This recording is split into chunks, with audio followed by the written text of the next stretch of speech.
that we are hemp revolutionaries. And to present ourselves directly as a hemp revolutionary, it is quite difficult here. Hemp's prohibition in Nepal led to a massive police eradication campaign in the early 90s. But now, only 2 years later, the Valley of Tarakola is unified to defend its traditional hemp industries, primarily rope and seeds.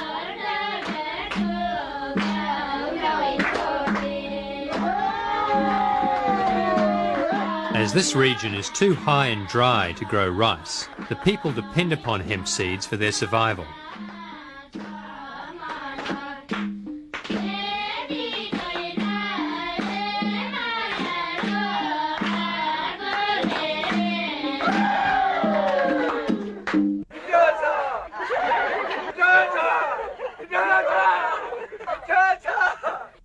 Since 1992, the Human Union movement is developing a commercial hemp paper, textile and oil industry, a chemical-free industry providing much-needed employment and income.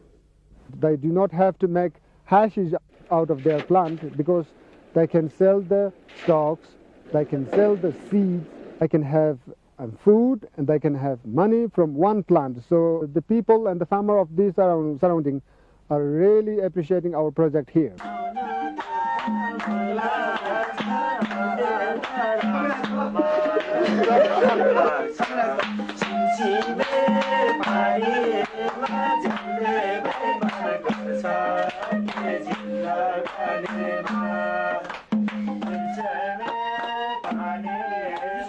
This valley has an abundance of hemp and enthusiastic labour.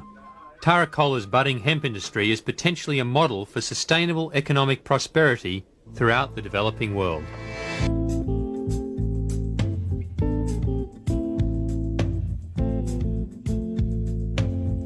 Hemp could be used as a fuel source, an oil source, as well as a paper-making fiber.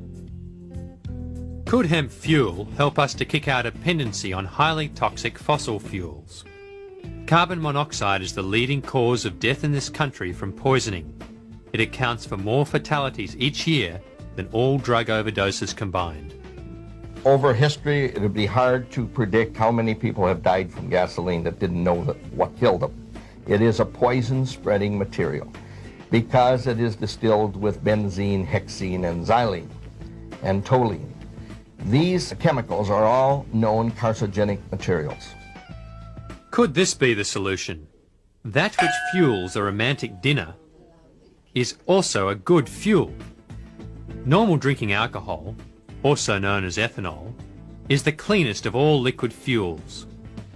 George Tyson is developing techniques to produce ethanol from fast-growing, high cellulose plants like hemp. We jokingly say this is the fuel that if you were burning it in your car, the reason a dog would chase your car was because he liked the smell of the exhaust pipe. As you can see, there is no smoke emitting from this in this room. Try this with a tablespoon or two of gasoline, and you will have the comparative test. Also, when your engine is through burning on gasoline, take it apart and see how much dirty carbon you find in the engine. We found that running a car 3,500 miles, we couldn't even get a white glove dirty when we took our finger inside of the exhaust pipe.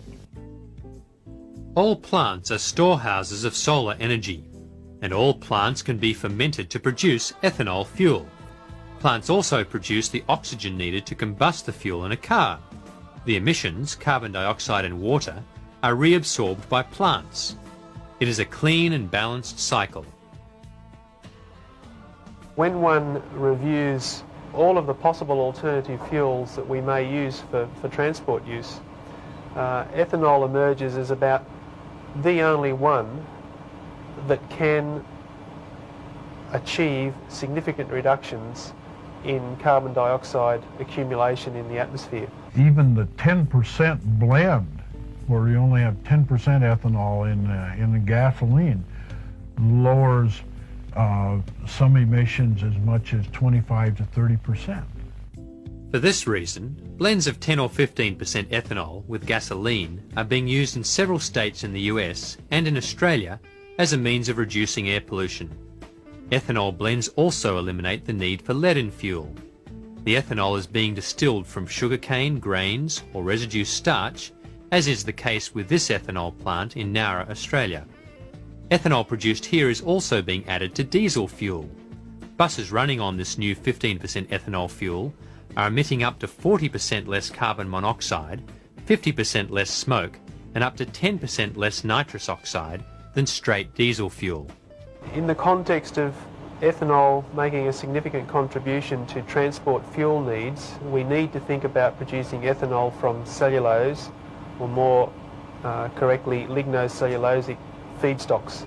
All plants are made from lignin and cellulose. Fast-growing plants that are low in lignin and high in cellulose are most suitable for producing ethanol. Things like switchgrass, canaf, hemp has tremendous potential, both because it has many products to be produced from it, and also because of the tonnage that can be produced per acre.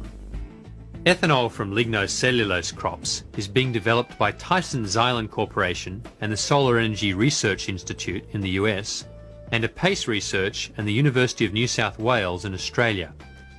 Research is showing that ethanol could be produced economically on a small farm or community level. It could also become one of the world's major agro-industries, replacing the petroleum industry entirely. It's estimated that by the year 2000, we will have demonstrated processes and technologies for the production of ethanol from cellulosics that will be able to produce ethanol at a price competitive with crude oil prices. Even the United States could produce all of its transport fuel needs as neat ethanol.